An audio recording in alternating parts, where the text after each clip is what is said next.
Please check your cell phones if they're on silent, and if you got other.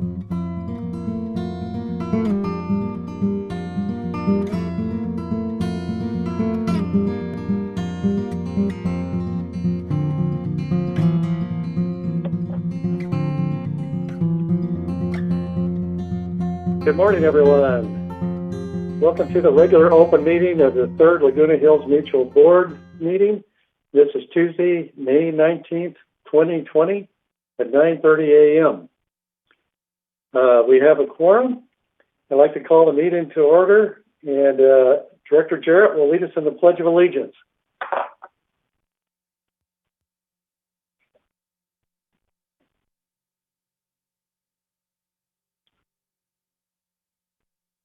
Director Jarrett, are you on? I should be. Oh, okay. You got to play. I pledge allegiance to the flag of the United States of America, Which it stands one nation with liberty and justice for all. Thank you.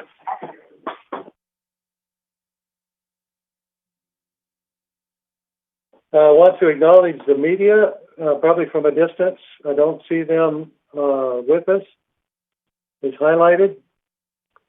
And he raises with us now, so we have a full contingent of folks. Mr. Craig Wayne is not able to be with us today due to personal reasons. So I'd like to hear a motion for the approval of the agenda. I'll make the motion to approve the agenda. This is Reza. I'll second. Okay. Second. Push. Okay. So if there's no objections, we'll consider this by unanimous consent. Okay. Approval of the minutes of April 21st, 2020, which was a regular open meeting. Your motion for approval. I'll move. So moved. Okay. Second. Okay. Any objections? Corrections? Okay. By unanimous consent, we'll consider that taken care of. Report of the chair. As folks may not know, Mr. Kush Bada is now the co-chair of our M&C committee. He is moving down from the chair. Wish to thank him for all of his efforts in the past. He came along just at the right time to help us considerably. So we thank him for that, and he's not going away, so don't anybody get excited. We're happy to still have him on the board and working with us. Some things I wanted to talk about, some things that are going on that are pretty exciting, and then to talk about some other subjects in a minute. But the streetlight project is underway with Siemens, and we're happy about that. And Robert will be giving us more information on that in the future as we get into our meeting. Shawana's going to be talking about the alteration department as it opened this week and what they are doing there, which is good news. And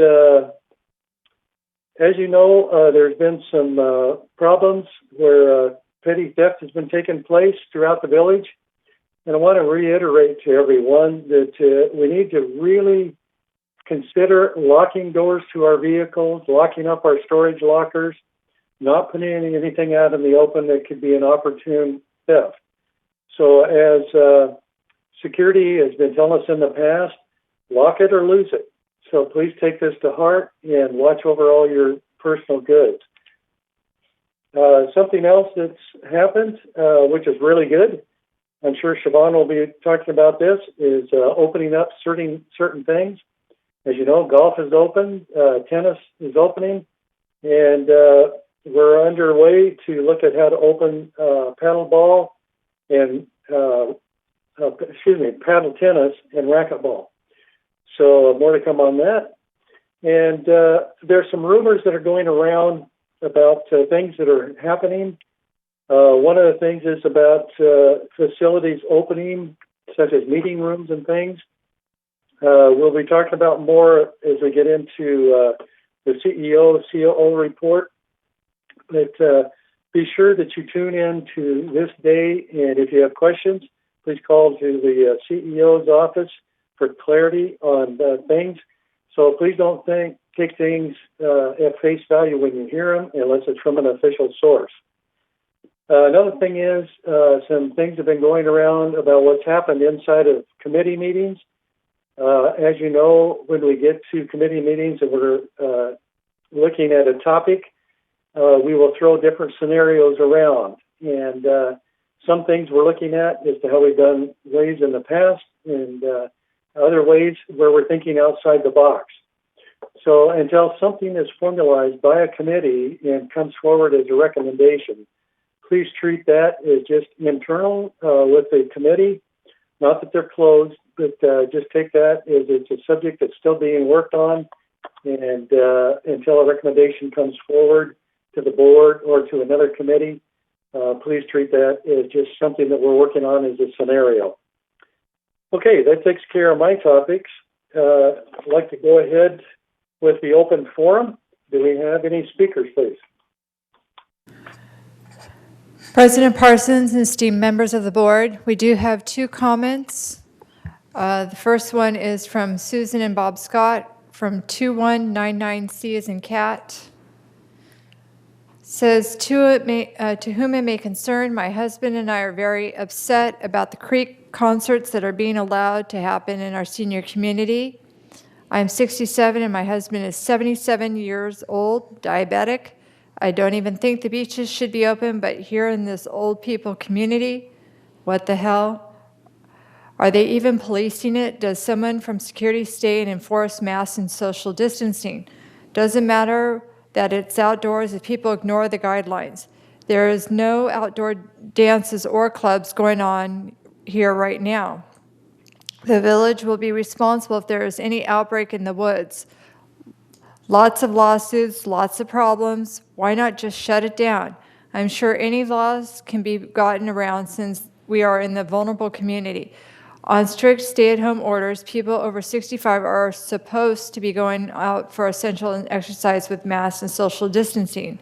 What's the deal? What's going on here? I know there are people between 55 and 65 here, but they can carry it back to us. Stop the madness. Sincerely, Susan and Bob Scott. Comment number two. Okay. Suk Yoon Ho from 5148.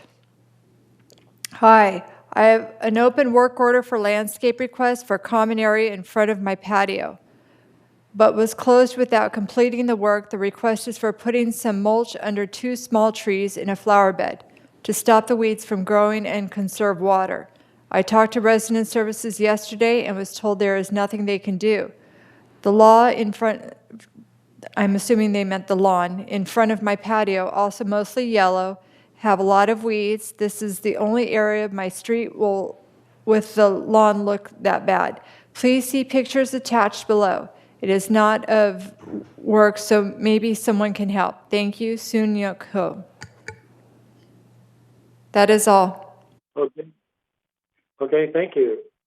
Siobhan, would you like to respond to Susan and Bob Scott, please? Yes, please. And actually, Chief Rojas responded to her yesterday. But our security procedure is such that if residents see someone not following the guidelines pertaining to the pandemic, they are encouraged to call the security department and we will respond. The security dispatch number is 949-580-1400. Okay, thank you. And Lynn, would you like to respond to Suk?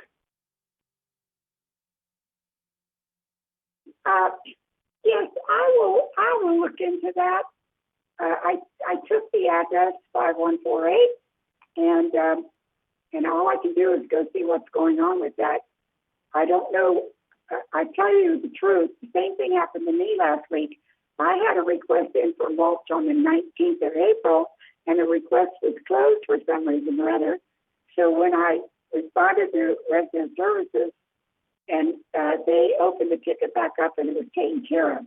I'm sorry this happened to you, but I will definitely look into it and get back to you. And Suk, if you are listening, something that can help us is since you contacted resident services, you should have a ticket number. Please provide the ticket number if at all possible.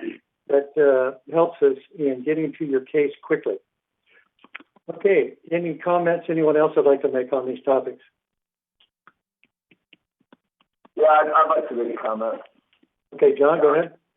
I have attended and been an active participant in those concerts in the park, and I just really want to make sure the other side of the coin is heard on this. Security shows up routinely and has yet to really take any action because no action is justified. I'd say almost every time I'm over there that a photo should be taken because of the social distancing efforts that people make. And I can speak directly to some comments from people who attend that it really brings great joy to their day that they have something to look forward to in the midst of a kind of a nightmare where there's really nothing to look forward to. And the individual who's put these things together has just spent extensive amounts of time and effort to, offer something to the community in a very safe and careful way. I'd also add he's been doing it almost since the beginning, and we haven't seen a big spike in our number of cases. I would argue we haven't seen any spike at all. So, the fear-mongering concerns me from the few people who don't want to be a part of it, but think no one should be a part of it, simply because the people who are a part of it are really getting great benefit from it. And it seems to be enormously successful in terms of safety precautions, which is a credit to the staff as well. Okay, thank you. Steve, Yes, go ahead, Doug. we've had a couple of those concerts down in one of the park areas in Gate 11. There've been about 30 to 40 people there twice. They run about an hour and 15 minutes. Security has come by and watched them or looked at them. I don't see that anybody's been out of the car one way or the other, but there's I would reiterate what John has said. The spacing seems well, is very, very well accepted. I think the person that's doing it is checking with the immediate neighbors, but it seems to be a really, really nice situation for the people that attend. Okay, thank you. Any other last-minute comments before we move on? We do have an input from Rosemary De Lorenzo. She's asking, what are the 4th of July plans? Siobhan, you may want to take that in your CEO report. Let's go ahead and move into the CEO/COO report, please. Thank you, Honorable If you President. want, I can... Go ahead, Siobhan. Okay. Thank you, Honorable President, members of the board. This morning I'm filling in for CEO Parker, who is out with a migraine. I want to briefly update you on operations as they relate to COVID-19. As President Parsons mentioned, Jeff provides updates regularly in the morning on TV6, so I will be brief today. The good news is that our COVID-19 cases within the city of Laguna Woods remain static. We are still at 8 cases and have been for some time. So we're very appreciative of all our residents and their diligent efforts to adhere to these safety guidelines that have been provided to us from our state and county governments. CEO Parker and staff continually monitor the changing state and county health and safety restrictions and are prepared to adjust operations accordingly. As President Parsons mentioned yesterday, for example, the tennis center opened on a conditional basis to residents only. Reservations are required to play and no walk-ons are permitted. Reservations can be made 1 day in advance by calling 949-268-2481. And the operations plan that has been developed adheres to state county guidelines as well as USTA best practices for playing at this time. That operations plan is available on the village website under amenities, fitness, and sports, if anyone is interested. Also yesterday, the Manor Alterations and Permits Division began offering limited services. These include resale inspections, first and final, acceptance and issuing and final inspections of mutual consent applications for resale corrections, vacant units pertaining to resale of units, and urgent repair and preventative maintenance. All mutual consent applications will be processed digitally via email to alterations@vmsinc.org. Again, that's alterations@vmsinc.org. And switching to some quick operational updates, there's a virtual recreation resource now on our website. It's a comprehensive guide to resources for such pursuits as arts and crafts, to virtual tours, and everything in between. To see this, visit lagunawoodsvillage.com, and it's under amenities, recreation, and then scroll down to the virtual recreation resources guide. We're also excited to announce that Resident Services is now registering new vehicles and issuing RFID tags by coming to our residents. Follow 3 simple steps for this service. You take a photo of your registration and email it to community.access@vmsinc.org. The customer service rep will call you and set up an appointment date and time, and then security staff will go to your vehicle and apply the registration decal or the RFID sticker on your vehicle, and there's no personal interface necessary, so we're adhering again to our regulations from our state and county governments. We were recently contacted from Orange County Mosquito and Vector Control District. They indicate that they're receiving a high number of calls from our community about swarming bugs. Aliso Creek is having a hatch out of certain flying pests, including mayflies, gnats, crane flies, and midges. The district indicates that these flying bugs can be very annoying and mistaken for mosquitoes. However, the good news is that they are not mosquitoes and they do not bite. If any pests become a nuisance, residents are encouraged to fill out a tip form and the district will assess the issue. The tip form is available on the district's website, which is www.ocvector.org, and the tip form is under services on their website. So again, if you need help from the district, please use the tip form on their website. Memorial Day is next Monday, May 25th. With that, I would like to provide an update on holiday hours. Our transportation service will not be offering fixed route service on Monday. However, the Boost program, which is operated in conjunction with Lyft Rideshare, will operate from 7 a.m. to 9 p.m. on Memorial Day. And the Journey program, our paratransit program, will operate from 8 a.m. to 4 p.m. on Memorial Day. The transportation office will be open from 8 a.m. to 4 p.m. to help schedule rides. The telephone number for transportation is 949-597-4659. Resident Services call center will also be open on Memorial Day from 8 a.m. to 5 p.m. The number is 949-597-4600 if you have any needs on Memorial Day. And our golf and tennis programs will operate under the current hours. And then just a last-minute reminder, please, to complete your 2020 census form.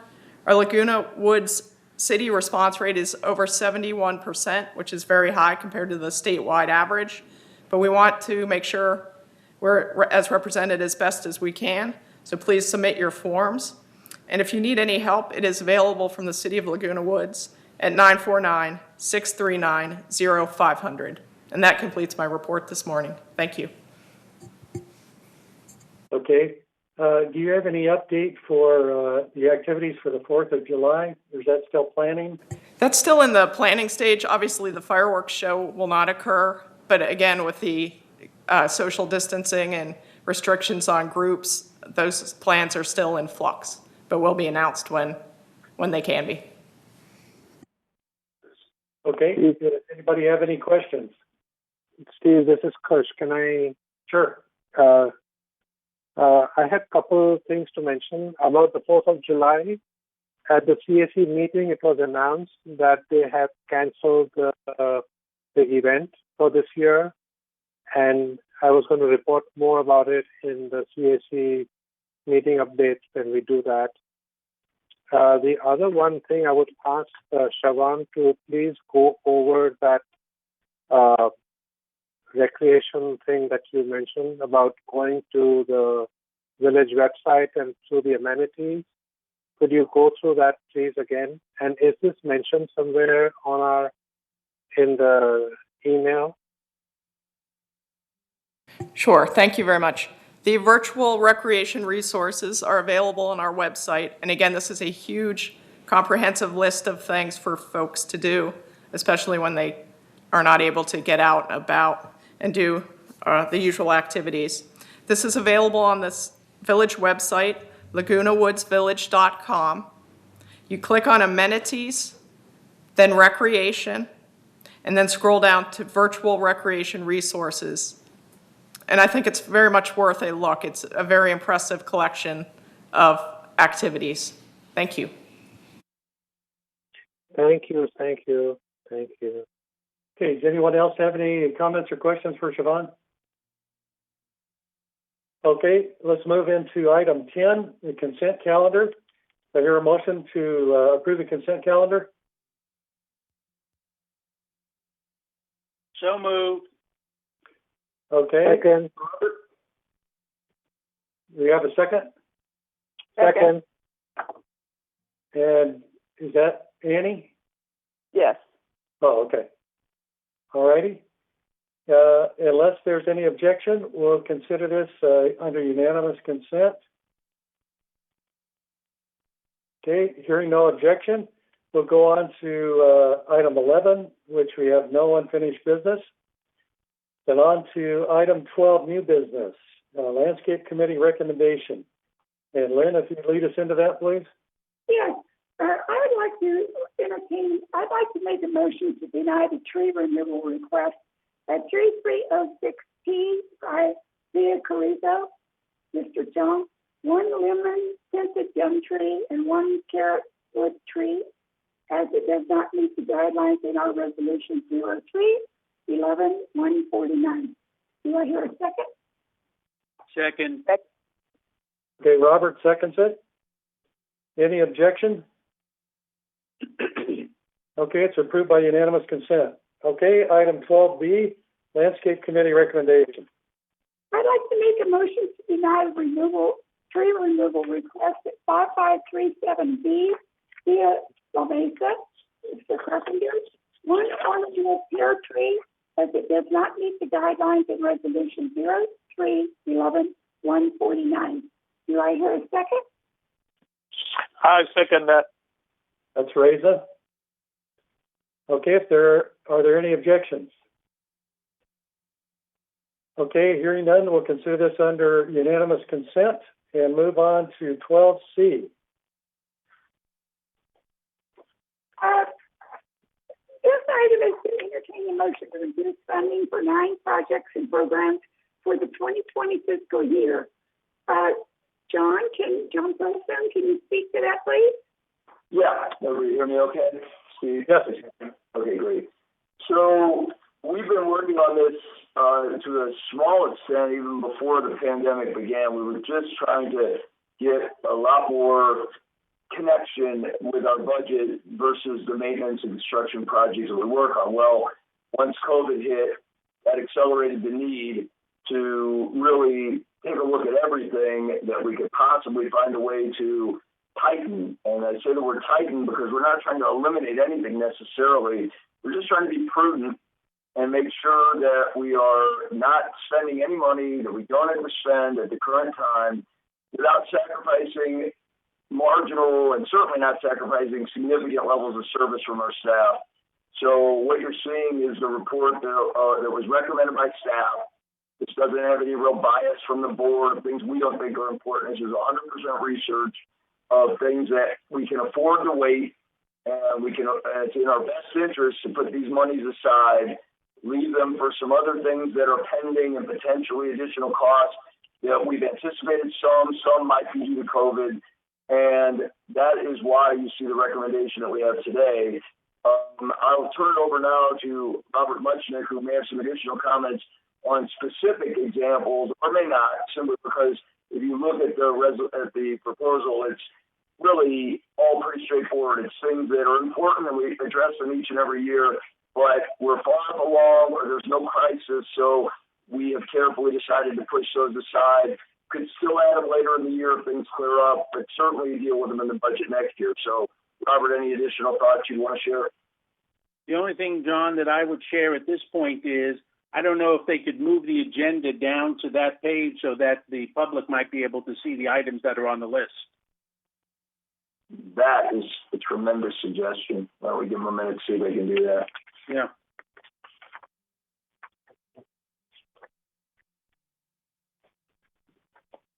While we're waiting, just in case it doesn't come together, I'll read them. It's better than not seeing them at all. So they're all listed in priority order. Number one is building address signs, which is simply an improvement to our existing sign. Again, I'll repeat it over and over. No intention of not doing this work, just delaying it. Parapet walls is priority 2. Those are up to speed, and we confirm there's no active leaks or damage that needs to be addressed right now. Number 3 are energy projects. We had a relatively small budget for consultants. That got put aside. Priority 4, golf cart parking and striping. Really important, but not a crisis level that we should jump on it right now, so that got put aside. Epoxy wasteline remediation. This is one that has to do with outside services, and we may bring this back sooner than later. This is a very important project. It's just that company wasn't continuing to do the work. So we, figured why not reserve that money for other needs that may come up this year. And it's not the full budget, it's just a partial budget on that one. Priority 6, elevator replacement program. Got everything that's critical taken care of. So we've pushed the rest into, for 2020 into what will become the 2021 budget. Building structures is the next one, priority 7. Number 8 is dry rot. And once again, rest easy. We've made sure all the crisis areas are addressed. This is just the ongoing maintenance and cleanup of our dry rot throughout our community. So that's not cut, it's simply reduced. And then number 9 is exterior paint. Same story. Not a complete, cutting of that entire budget, just a reduction. So those are the 9 priorities that equal the total, which comes out to just under $2 million for extra peace of mind as we go through the rest of this crisis and the rest of our budget year. Robert, anything you want to add? Because we're not seeing it on the page. So right, we're not seeing it. The only thing, John, that I would add is related to the exterior paint. That because of the COVID situation and the fact that the paint people are not essential employees, at this point in time, they've been off for a couple of months. So our paint program is actually behind this year anyhow. So taking some money from the paint program is not really arduous in terms of impacting the manors, because those manors are not going to be painted because of the backlog at this time. I'll turn it back over to, I don't know if Lynn's handling this issue, but I will make a motion that we follow staff's recommendation on this proposal for reducing funding for the 9 projects. Is there a second? I'll second that. Okay, that's Kush. Yeah. And unless there's any objections, we'll consider this under unanimous consent. Okay, hearing none. Just make a comment to everyone that's listening. This was not done in a vacuum. In fact, back in February, our CEO had talked to me about it, and I had been thinking about it also. Found out we were on the same page, and then when COVID-19 hit, we got together with John and Robert and some other folks, found out a lot of people were thinking about this, and it just made a lot of sense. So we'll be working with this in a priority sequence, and Ernesto has definitely been one of the critical thinkers of this, and to see how it could be implemented and how savings could be derived. So we thank him and his staff for their inputs as well. Okay, let's move on to item 12D, entertain a motion to introduce a resolution to change the election date. So moved. Okay. Lynn, is there anything you want to say on this? No, there's nothing I want to say about that. Unless you want to go into a little bit more. We will. Is there a second? And then we'll let Lynn recap this a little bit. Okay, here's a second. I'll second it, John Colson. Okay. Lynn, if you want to just do a small recap, and then I'm sure Siobhan would like to say something on this as well. Okay. All right.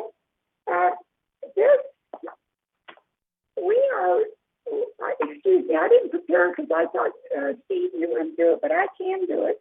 Just give me a moment, please. Okay, well, we can start with Siobhan if you'd like. Okay, go ahead, Siobhan. Thank you. This item sets the 2020 annual election schedule. It sets the annual meeting of the mutual members, and it appoints Unilect Corporation as the inspector of elections for the upcoming election. I do want to mention that we are proposing a delay in the annual election schedule due to all the COVID-19 impact on operations. So the key milestones of the schedule that is presented today includes the open of nominations on July 31st, 2000, the close of nominations on September 1st. The ballot packages would be mailed on October 2nd. Ballots would be due back on November 2nd. The tabulation of ballots would be on November 3rd, which is the actual federal election day as well. And the annual meeting of members would be on November 5th in 2020. Okay, thank you. And some of this is being driven by Senate Bill 323. There are things that we have to bring up to speed also in our CC&Rs. So we got some adjustments we need to make there. They'll be notified of later. But as Siobhan mentioned in her milestones, there's a complete 2020 election schedule for Third Mutual that you can request. It's actually in our package on item 12D, page 3 of 8. If you can call that up later, that would be great. And if not, send in your request. We'll get you a copy of that. Okay, on to, there's a motion that was made. Sorry, let me back up here. And made and seconded. So is there any objection to this? We'll consider it under unanimous consent. Okay, thank you very much. We did have one question from Rosemary. Is she available, or does anybody ever comment or question? Can I ask my question? Sure, go ahead. Being that you're changing the date, one of the things we always took into consideration was, why did we have the annual meeting and then have a board meeting, like on the regular schedule? Like, for example, United doesn't do that. They just have their annual meeting as their board meeting. So and we talked about possibly doing that. So if we're changing the dates, have you considered that? I can answer that, President Parsons. Go ahead. Go ahead. We factored in the GRF election schedule. When we put this election schedule together, we want the third elections to occur prior to the GRF elections. We thought that was the most prudent approach. And if we were to delay the meeting until the third board's regular meeting, that would be after the GRF elections. Okay. But it's why don't you change the date of the GRF election?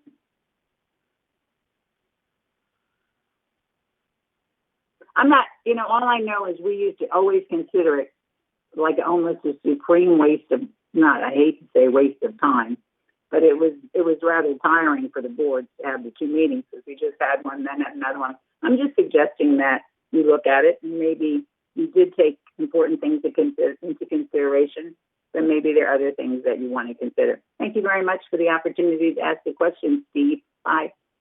Okay. Siobhan, we talked about that before, and I think that you were considering that. You needed to talk to GRF for clarification on that. If we have our tabulation on November 3rd, we would have to ask the GRF board to reschedule their monthly meeting, which is scheduled on November 3rd as well. Okay, so we're still in a mode of checking out information on that. Okay, let's move to item 13, committee reports, and we'll start with the Financial Committee. Director Pearlstone. All right. Could we get the slides up, please? Thanks, Steve. That's my first comment. So there's a general overview here. We are looking at the end of March for these slides that we're going to be reviewing, and that will not have much, if any, impact from COVID-19 and the changes in our structure. So I'm going to minimize my commentary on these slides. And I've already talked to the CFO. I talked to her yesterday, and we have preliminary April numbers. We have a lot of information that we want to share with our residents. And generally, we're getting the feedback we hope we got. We were hoping to get that things are under control and looking stable, and want some specific numbers in the next 30 days, and maybe even as soon as our finance committee meeting in early June. So anybody interested in wanting to know the adjustments because of COVID, definitely attend those meetings or stay involved. But let's hit some of the highlights as of March 31st, just so you can have peace of mind that we are on track for the budget we originally set. And if you take a look on the first slide that's on the screen now, you can see that our net revenue over expense is $1.56 million, which is very much in line with what we anticipated, a significant surplus because many of our projects are normally done towards the end of the year, and that's when the expenses are incurred. So we needed a nice surplus early in the year to offset that, and that's what we've seen. So if you go to the next slide, that breaks out the bigger maintenance and construction projects and just focuses on operations. And you can see that that's going favorably as well. That isn't so time sensitive as the overall budget, which is project related. So that's good news. We're managing the budget well. We have a $392,000 operating surplus as of the end of the first quarter, end of March 2020. And again, all subject to revisions and adjustments we want to cover next month when we see what the real impact of the pandemic has been. So if you go to slide 3, this one, I think, sends the strongest message in that it shows you the actual receipts of money and our expenses versus what we budgeted. And as you can see, we are significantly to the positive so far. That sounds better than it is and that we expect that because we know we offset it later in years, I've already said. But good news is no surprises so far, and we're doing fine. And a $1.8 million positive revenue over expense after the first 3 months of 2020. And on the next slide, you can see it broken down a little bit. And if you've been watching or if you're new, this, I think, is a really helpful slide to see how things operate. Outside services are a lot of our big projects. It could be landscaping, it could be the wasteland remediation, and we're way under budget, meaning we have plenty of money we budgeted for it that we haven't spent yet, some $1.1 million. And now you see that because we're still planning on doing things did change that we're not going to do some of that work, and that'll be talked about at length next month. But if we didn't have the pandemic, you would see we had plenty of money to fund those things that were happening later in the year. Other things are we're under for employee compensation. Our investments, we have unrealized gain. That's going extremely well. We talked about that last month, moving over to Sageview. So far, and again, with all the volatility in the markets, we've been stable to positive. We just couldn't ask for more with regard to that. And then a couple smaller ones, but the last one I'll mention, insurance. We got our eye on it. We're trying to make sure we control it. Property insurance became very difficult with the fires last year. So that number, while not a significant number to our budget, is high on our priority list to get control of, and we hope to have some updates for our residents. Probably not next month, but over the next couple of months, because insurance doesn't go away just because we have stay-at-home provisions. So if we move on to slide 5, you'll see things broken down in a pie chart. And again, it's just kind of a good review and confirmation that we're getting what we expect so far for the year. In that our non-assessment revenues, which is everything but our assessments, most of it's in the unrealized gain on our investments and some investment income. And you can see where we're realizing some income from other things like laundry and processing fees. So we need to analyze that smaller slice of the pie that I tend to gloss over because things tend to be pretty stable for a third in these areas. They're not stable anymore. And we have to take a look at those smaller slices, but we don't have the information yet. Tune in next month, and hopefully we'll have some feedback to say, wait, we've got good news or bad news or whatever we've got, we'll present it. So moving on, nice anticipation there, Grant. On slide 6, we've got our expenses broken down right in line with what we expected. We're a service industry, so employee compensation, outside services, by far the biggest chunk of the pie. Utilities and telephone, our water usage, we were realizing some savings there that we're not really seeing anymore. So once again, we'll dig in a little deeper and see what's going on. There's only so much you can do to control. We have our water conservation committee.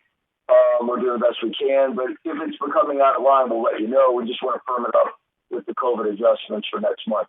Right now, nothing to be alarmed about. Everything is kind of in line with what we'd expect on that chart as well.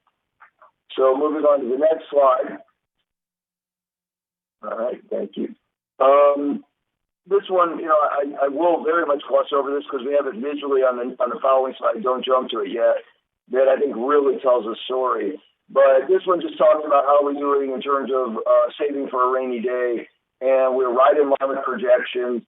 This is where I think we're going to become a little defensive and make sure we keep this money versus, sticking strictly to the budget, trying to make sure we are protected in case things come up there, surprises with all the changes going on. And you can look at the bottom line, current balances. We've got $17 million in replacement funds, $9 million in disaster fund, unappropriated almost $4 million, and then the Garden Villa fund, has $67,000, which is in line with where we want that, for a total of almost $30 million, almost exactly. And what does that really mean? Take a look at the next slide, and you'll see how it compares to prior years. And this is the trend we want. We want to maintain our reserves. We want to see increasing reserves whenever possible. We're at the highest amount in the last 5 years. That may or may not last based on how we redetermine our budget for the remainder of the year. But good news is we're where we thought we'd be, and it's strong. It's moving forward at the pace and the rate we wanted.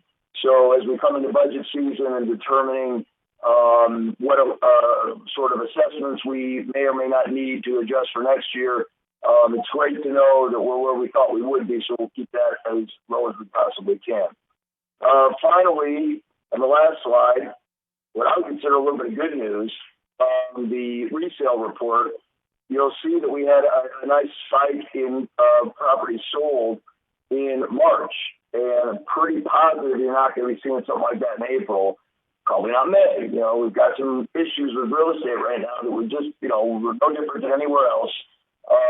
President Parsons shared with me a slide he had picked up showing our comparison in sales over the last, 5 years. Maybe I can't remember the time period, but compared directly with Aliso Viejo, and it looks almost identical. Although we were a little stronger. When it went down, we didn't go down quite as much, and when it went up, we went up just as much. So the trend is good. However, there's a glitch that's showed up in the name of COVID, and we have potential reductions in our real estate sales for a short time, we hope, and we'll see how that impacts various budgets and financial issues. But hopefully, as things start to open up, it comes back, and we don't really feel a huge impact from it. Certainly something to watch. Bottom line is the good news is we had some additional sales in March to kind of get us a little ahead of the game. Similar to last year, not quite as much. And with that, do we have the lease information on here? No, we don't. Steve, you want to make some comments on the leases ratio? It'll remain pretty stable from what I saw, hovering just under 30%, but I know you like to comment on it. Yeah, so far we are at 27.9% as of the end of April, so that looks good, whole and steady. And I had some indications given to me from some real estate folks that sales look like they're up for May so far through this period in the month. So they're looking for more of a comeback during the month of May, which sounds really good. Okay, onward. Let me jump in one more second, Stephen. Say if I can find it. I probably can't, but the first Tuesday of the month is our Finance Committee meeting. I intend to make it worthwhile because we have new information to share, and that starts at 1:30. So for any interested residents, definitely join us and share your input, and you'll hear where we're heading. Thanks. Okay, any questions for Finance? Okay, moving on to Report of Architectural Controls and Standards. As folks may not know, we are doing a little bit of reorganizing in there. Staff has realigned a little bit. So I asked them the other day where we stand on cases to come forward. There are 2 cases that I know of, which are very minor at the time. So we are holding off until next month to hold that meeting. So don't have the time or date yet, but it will be during the month of May. Excuse me, month of June. Okay. Onward to the Communications Committee, Director McCary.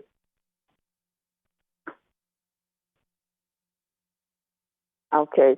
The Communications Committee is on hold for right now. We have not had a meeting this year, and there is not a meeting scheduled as of yet. Thank you. Okay, topics are flowing through Director McCary to the GRF Communications Committee, so if you have something that needs to be addressed, please let Director McCary know. Okay, report of Maintenance Construction Committee, Director Muchnick. Thank you, Director Parsons. First, I want to say a thank you to Coach Bada for his leadership on the M&C committee and for helping me to get up to speed in terms of the issues. And I appreciate the fact that he's staying on as a co-chair so that he can continue to contribute in the way that he has. So thank you, Kush. You're welcome.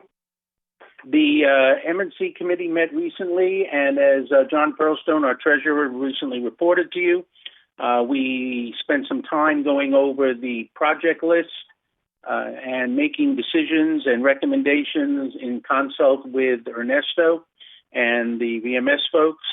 And John listed those 9 projects that we are going to, in order, reduce or eliminate so that we can save some money for this year.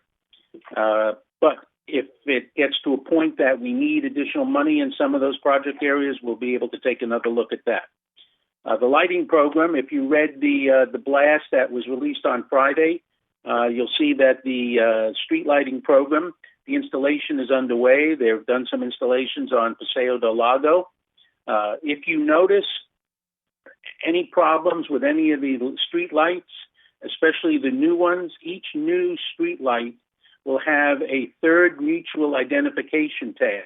And that identification tag is right on the pole. So if there's a problem with a street light, or one of the new street lights, please, when you call it in, use the tag number for third mutual. It'll have a T at the end of the identification tag. Also, if you notice when they put in the new lights, if you notice that any of them seem to be partially blocked by tree branches, please again report that so that we can send folks out and have that trimmed back properly so that it doesn't obscure any of the lights. Other than that, our next meeting is scheduled for July 6th at 1:30, and we look forward to having your involvement at that time. Thank you. Okay. On to the report of the Parking and Golf Cart Task Force. We have not had a meeting since January 6th, and due to COVID-19, we're kind of stymied here. So as soon as that's lifted, we'll try to get back online. So right now, we do not have another meeting scheduled at this time. Okay, Garden Villa Rec Room Subcommittee, Director Jarrett. Yes. We haven't had a meeting since February, and we probably won't have one. We have to reschedule the June 10th meeting because of the COVID-19. It's interrupted our schedule. We'll probably have that meeting in July or August, so we'll make an announcement. Thank you. Okay. Thank you. On to Landscape Committee, Director Jarrett again. All right. Before I really start on my report, I just want to make one remark. That a couple weeks ago, the Globe made a mistake and pulled the old copy out and said that we were using Roundup. I want to make that perfectly clear that we are not using Roundup so that everybody understands that. Today, I wanted to talk about how productive the landscape has been. This past month, or this month, we had a very great meeting. The only thing that was missing was you residents. You were missing. That really changes our meeting dynamics, believe me. So we miss you. We'll be glad when you can come back with us. Some people, I want to mention that some people put way too many plants on their balcony. There are rules against doing this. You're only supposed to put 15% of your balcony covered in plants. So if you look at the landscape plant rules, Anyway, there is a state-mandated project that requires all balconies in the community to be inspected by the end of the year of 2024. In cases where work will need to be done, all plants and other items will be required to be moved to allow work to be done. In most cases, those moves will be your responsibility. So you need to take heed. Don't keep adding plants to your balcony. What you want to do is reduce the amount of plants if you have a lot out there. Anyway, Landscape Director Kurt Lehman reported that over the last month, he was able to bring 12 furloughed people into landscaping to help distribute the mulch. He explained that there was a buildup of mulch because the tub grinder wasn't available for several months till the new one arrived. The excess mulch was distributed by the end of April. The 2-week projected landscaping schedule is posted in the Globe and on the village website. Now, there is something new on our website, maps that show you where you can see where the crews are going next. This really enhances the landscape schedules that have already been posted for some time. So if you look on the landscape on the website and look under landscape, you can go and look at the schedule for your area, and when it comes through, you'll see where the maps and where the men are working. It's really, really a good enhancement to the website. The tree maintenance, the annual program is underway with a combination of contracted work and in-house staff. The aeration program is nearly complete. The annual slope maintenance is ongoing. There's still a lot of work by the fire authority to trim back slopes for fire risk. The project includes the removal of vegetation, lowering height of shrubs, and raising the lower branches on trees on slopes with a high risk of fire. A new contractor to handle additional slope work dealing with the high fire risk areas is in the works and will probably be approved later today. Department head Kurt Lehman spoke about the efforts they're working on trying to get the weeds under control. They're trying some different new things. He's always on the lookout as to where our next drought-tolerant project can be implemented. Just yesterday, we received the check for the rebate on the Gate 14 drought-tolerant project.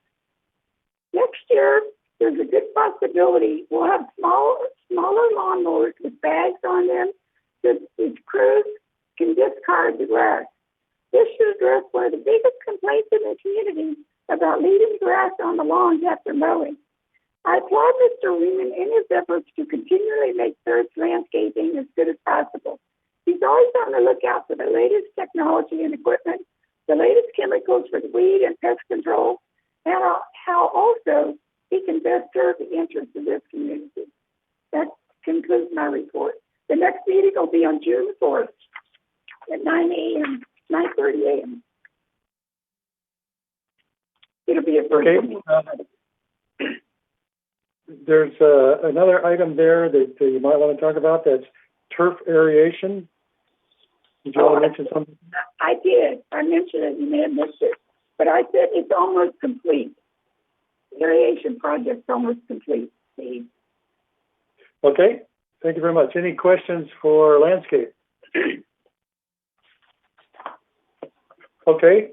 On to the report of the Water Subcommittee. Director Karimi. Thank you, Mr. President. Last week I participated in the CAC meeting for Total Water. They said that they're, since they're essential business, they're open, but they keeping all safety requirements for the staff. Also, this part of discussion was about the water supply and safety of water, both potable and recycled water. They're sure that the water supplies are safe and clean and no problem with it related to the virus. One of the most important items that they mentioned was that the recycled water project for the Laguna Wood Village is postponed. And they didn't provide any new date for that. I asked that, do we going to get credit still for using potable water? The answer was a big no, which I think that deserves further discussion with El Toro Water. Why not? Because we are not participants, but part of their answer was, since we are not, providing any funding or anything for that, we really don't have any say in it. But, we are a part of that community for them. So I'm thinking about how I can, approach that with them if there is a way. And I look for guidance from all of you, see if there is anything we should or shouldn't do with the Altura water to ask for credit, since we are going to keep using potable water for irrigations. Pretty much that was the things that I picked up from that. There were a lot of discussion about the water supplies and all of that. But those are the two main items that I thought that for people are interested. Also for our community, I know that part of the safety is we have to wash your hands frequently. Please wash your hands frequently, but don't waste water, because, we need to wash our hands. We need to have water. So please be conscious with that and try to, save water as much as you can. Our meeting is on hold. The next meeting is TBA. I will let everyone know when that is happening. That's my report, Mr. President. Thank you. Thank you. Any questions for Reza? Okay, moving on to report of Resident Policy and Compliance Committee. Director Jarrett.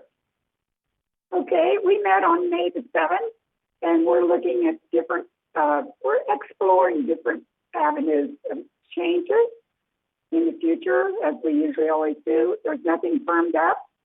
We're looking at tightening up the leasing policy, perhaps even more, and looking at the guarantees and whatever applies to guarantors.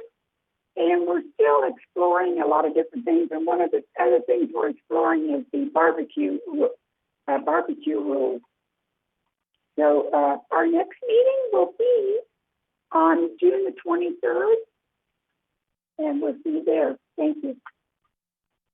Thank you very much. Okay, Energy Research Group, Director Frankel. The participation in the Village Energy Task Force will now be managed by the Energy Research Group. And if you look at your closed meeting directories, your closed meeting agendas, you'll see a job description of a new employee that is going to have a major impact on this committee, a facility engineer. And we'll be discussing that in detail during the closed meeting. The Village Energy Task Force met on March 4th, and there is no scheduled meeting for the Energy Research Group at this time. And that concludes my report. Okay, any questions for this committee? Siobhan, you may have a comment on the job description, or maybe we'll just wait till the closed meeting. I prefer that we wait for the closed meeting. It's going to be in the closed meeting. Okay, onward to item 14, GRF committee highlights. Community Activities Committee, Director McCary.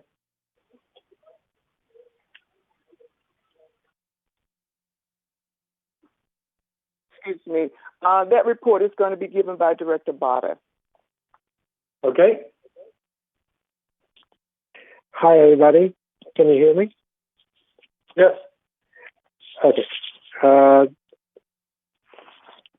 That meeting was held on May 14th,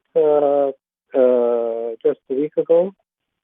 It was a long meeting, and there were several topics that were discussed.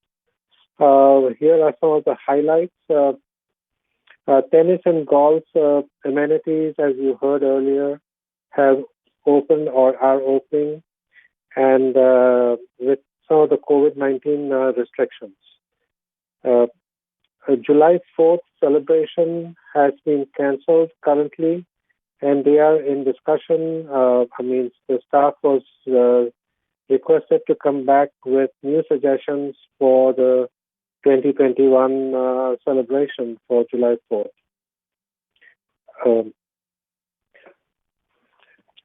outdoor fitness equipment for parks was discussed, and it may be a good suggestion because since the indoor gyms have been closed, people are requesting that we look into getting some outdoor fitness equipment for our open areas or parks.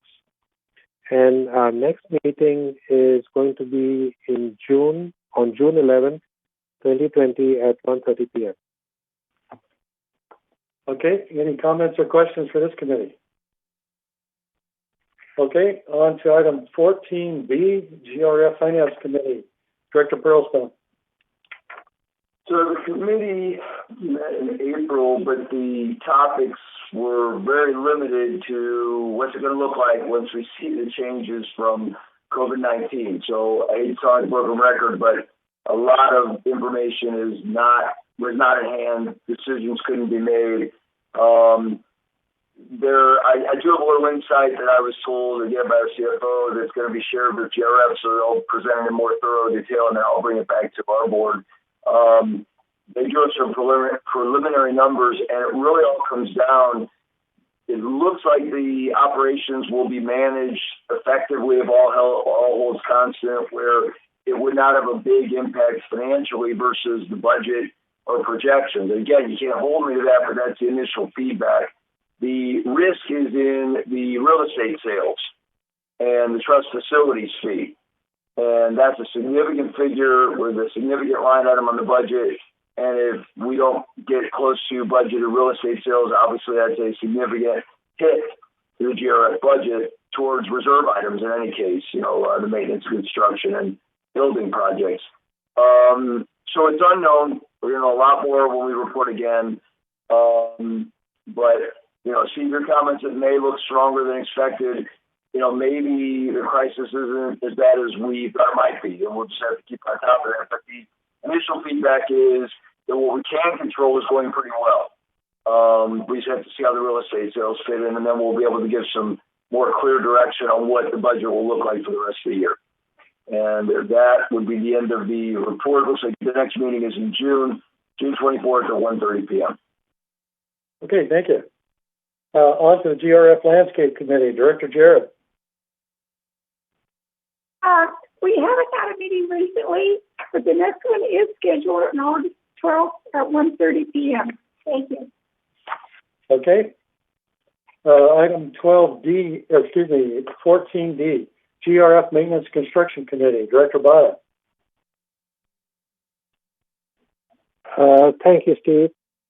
There was no GRF MNC committee recently. The next committee meeting is on June 10th at 9:30 a.m. The location is still to be determined because of the closure. Thank you. Okay. I'd like to interject here for just a minute, talk with Siobhan. About a month ago or so, I noticed at Clubhouse 6, there were some windows that appeared to be broken, or there was caution tape over it. Did you know what that was? Never heard a report on it. Steve, no, I will have to get back to you on that. Okay, thank you. On to the PAC Renovation Ad Hoc Committee, Director Pearlstone. So that committee just met this last week and reviewed updated bids for the first phase, or we just call it the most important needs-based phase for the PAC, doing important updates to systems and ADA, mostly what I'll call compliance and needs type stuff. And the committee felt that it had the appropriate bid. Since it was in closed session, I think it's appropriate to let GRS board, and they'll be debating it at their next board meeting, and you can see how that gets resolved. But if it moves ahead, we do have a number and we do have a firm that is ready to jump on it. So there is hope that work will start this year and not too far from the original game plan before even COVID hit. But they want to hash it out and see if the finances make sense, even though we have the bid that we think is the best we're going to do for those particular needs. So there's progress made, but the real decisions will get made at the GRF4 meeting next month, and that's where the specifics will be spelled out. Okay, thank you. On to the Media and Communications Committee. Director McCary. Yes, thank you. The Media and Communications Committee met yesterday, May 18th, and it was a virtual meeting. Eileen Pullen reported, gave an update that new resident orientation and the docent tours are still on hold. She is looking at the possibility of having a virtual new member orientation. So there was a little bit of discussion about that, and more information is to follow and more updates on that. She reported also that the exercise programs on TV6 continue to be very popular.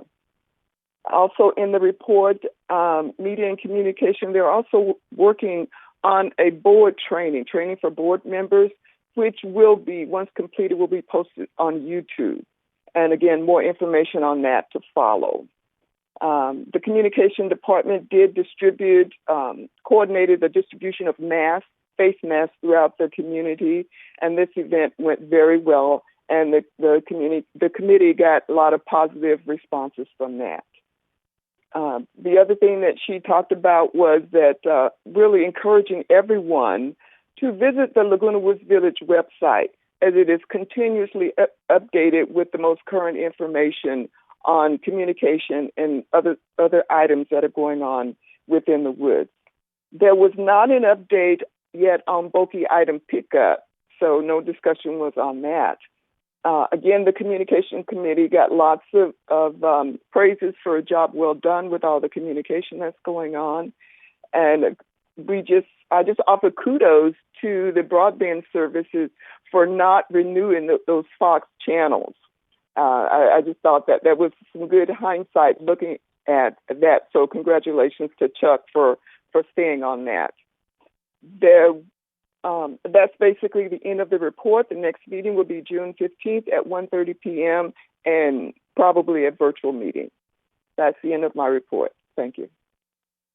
Okay, as a topic that I'd like to bring up here for both you and Siobhan, I believe it was early last week that the movie Jumanji showed, and we taped it, and it ended up being in the format, I think, for blind people, because they had a narrator that came in and narrated everything from scenery and background and things like that up until somebody said something. And I didn't know if that's something we're going to continue or if it just happened by accident or what the situation is on that. It just kind of struck me. I've never seen that format before. Steve, I will have to check on that. Bring that up with Eileen. Okay, great. Okay, on to Mobility and Vehicles Committee, Director Frankel. The Mobility and Vehicles Committee has not met in March and April. And as far as I know, there has been no problems with the Boost program and whether we furloughed any bus drivers. And Siobhan, if you have any comments on that. But other than that, I don't have any further comments. Okay. The transportation. Do you want to say anything on that? Just that the transportation program is operating and our ridership remains stable, so we think we're at a good level right now.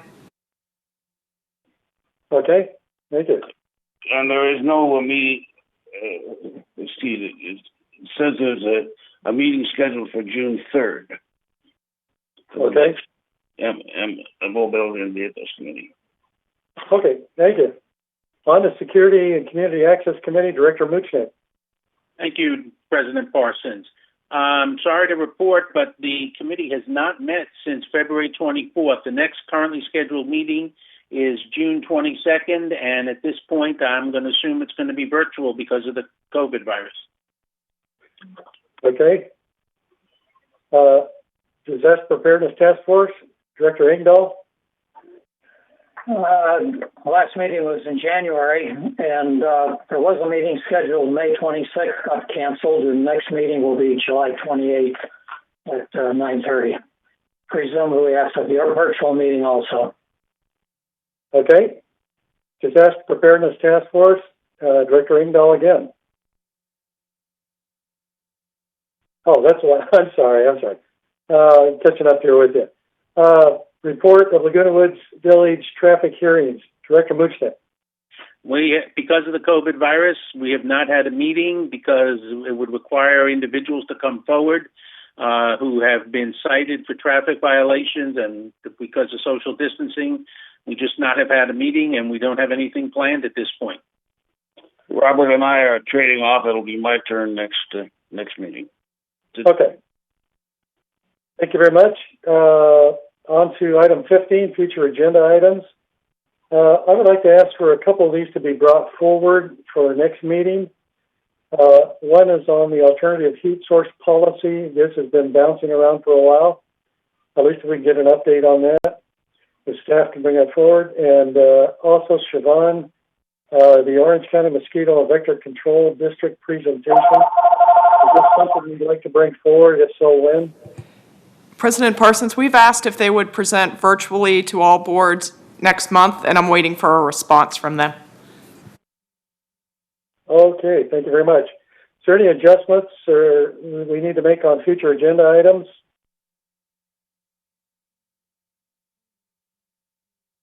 Okay, hearing none, let's go into director's comments here. Doug, do you have anything?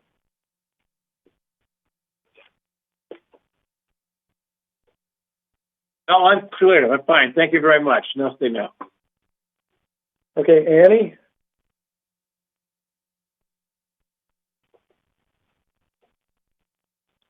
No, I have no comments. Thank you, Director. Okay, John Pearlstone? I just make a comment towards Robert and Kush and our officers that I think the community should feel good about the level of efforts everybody's making to try to corral our expenses, know what's going on, and really make sure we stay safe, both health-wise and financially through this crisis. So I feel like we're doing everything we can. Hopefully it keeps going that way. Same to our staff as well. They're giving us all the information we need to make great decisions. Other than that, no further comments. Okay, Kush? None, thank you at the moment, except everybody to stay well and healthy. Okay, Lynn? Yes, I have a comment. I just got a message from Catherine in her office, and today she was in touch with Kurt in landscaping about 5148, the Suk-Young Ho's request and issue. And Kurt says that the mulch is scheduled for today, and the supervisor will make contact with the owner about the turf. That's all I have to say. Thank you. Good meeting. Okay, that's for Suk at address 5148. Correct. Yes. Okay, thank you. Okay, Ralph? No comment here. Thank you. Robert? Just a brief thank you to Kush again and to Ernesto, especially on the staff. He's made it very easy to transition to the chair of M&C, and I just want everybody to stay healthy. Thank you. Okay. Reza? Just comment about the members that get together outside their homes. Either they call it concert or get together on the lawn. Let's just be really open about that and help people to implement safe distancing and wearing masks rather than cracking down on people getting together in front of their homes on the lawns or something. So let's just, not to be too tough on people, because if they're cooped up in their homes and they want to get together outside, it's okay as long as they follow their rules and the procedure. So that's my comment. Thank you. Okay. Siobhan, do you have any comments? No, thank you. Okay. Wei Ming, I think, joined us. Do you have any comments? No, record time though. Oh, okay. Great, congratulations. Okay, anybody I missed? It's a little hard to keep up with these pictures. John Franklin. You missed him, Okay. and no comments. Okay, great. Okay, thank you folks for participating in our audience. Couldn't do it without you. At this time, I'd like to call for a recess, and we will pick back up in approximately 10 minutes. So that would be 5 till 11, or 10:55. Thank you very much.